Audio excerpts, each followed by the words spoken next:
maadili yetu ya Kitanzania haruhusu sheria jinsia moja. Ndio watu wasema maadili ni zaidi ya sheria. Tumeona sasa hivi kwenye mitandao. Yaani kwa kweli dunia imeingiliwa.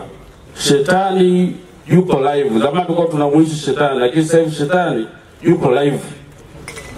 Kizazi hichi, kizazi ambacho cha watoto wetu, kizazi cha vijana wa katikati. Na tutafika wakati sasa tutaanza kutafuta mwanaume ni nani na mwanamke ni nani, lakini wote mkiangalia hivyo mna ndevu. Maadili. Vile vile sheria ya ubaguzi wa rangi, hayo sio maadili yetu. Kwa lazima tujue kwamba maadili ni zaidi ya sheria. Maadili ni tunu, ni kitu cha ndani cha mtu, anafanya kitu au anatimiza wajibu wake bila mtu kumwangalia. Unajua kuna mtu mwingine yeye anawe ofisini ili mtendaji mkuu amuone. Anawe ofisini ili tu HR manager amuone.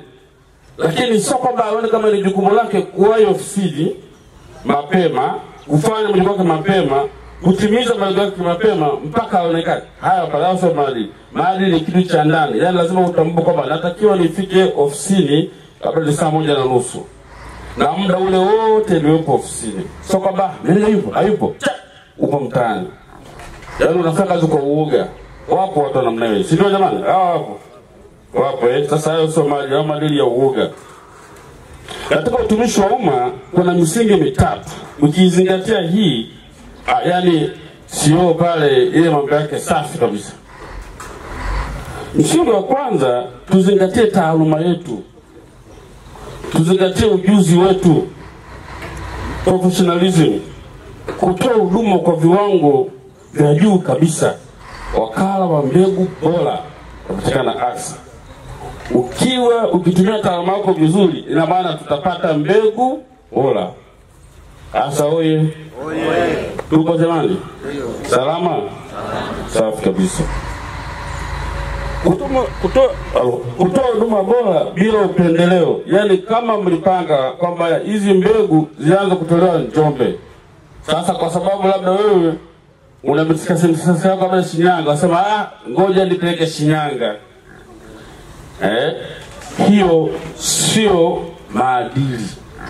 Kama mmepanga kupeleka mbegu sehemu fulani ambapo ipo identify kabisa kwamba huko unataka kupeleka kwa muda huo na sio kupindisha tu, labda kwa sababu nyumbani kwangu mimi ni Mwanza, ngoja nisindikize hizo mbegu iende Mwanza, kumbe zitakiwa Arusha. Hayo sio maadili. Tuko pamoja? Ya pili, uaminifu. Kutunza na kutumia ipasavyo dhamana uliopewa kwa kutambua kwa matendo yako. Uaminifu wako kwa matendo yako. Umekabidhiwa kuwa msimamizi wa sehemu fulani.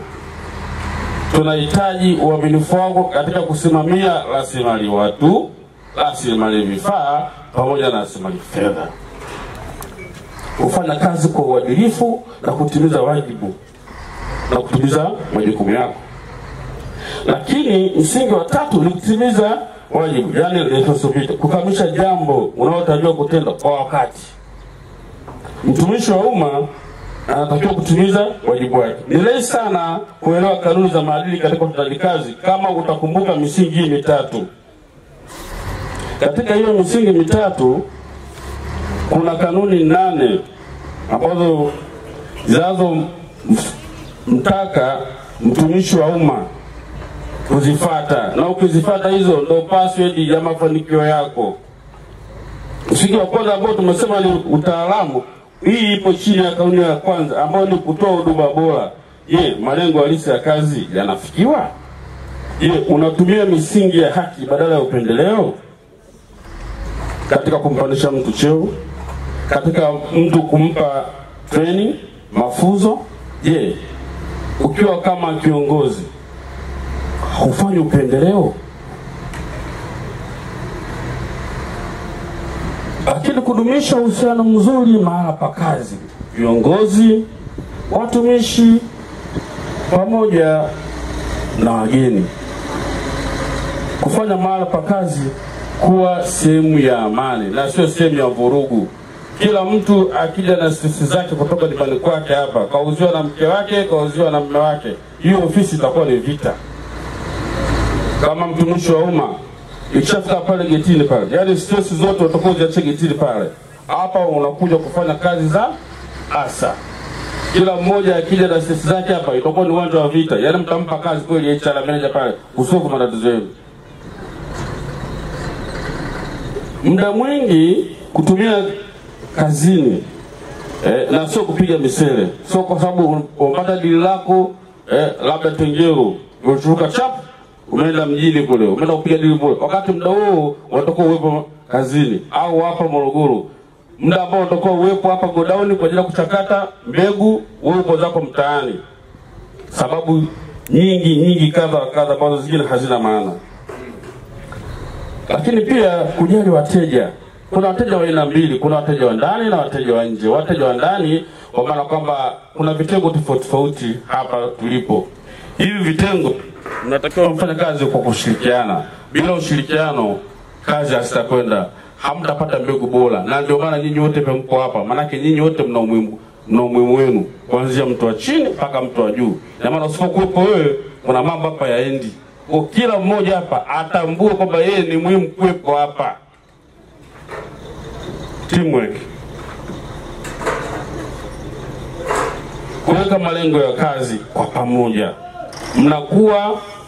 Mna common understanding ya pamoja. Kuleta uelewano wa pamoja kuhusu malengo na mikakati.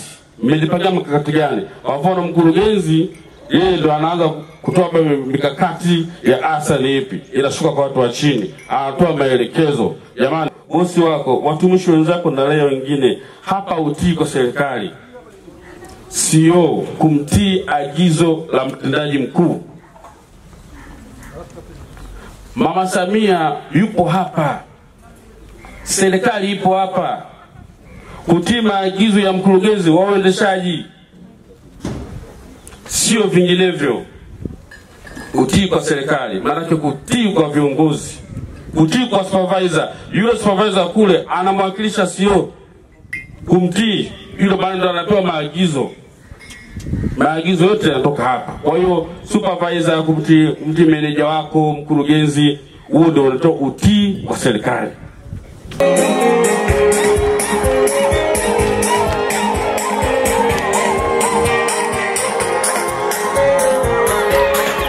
Kwa kweli nina kila sababu ya kujivunia. Kila sababu ya kujivunia.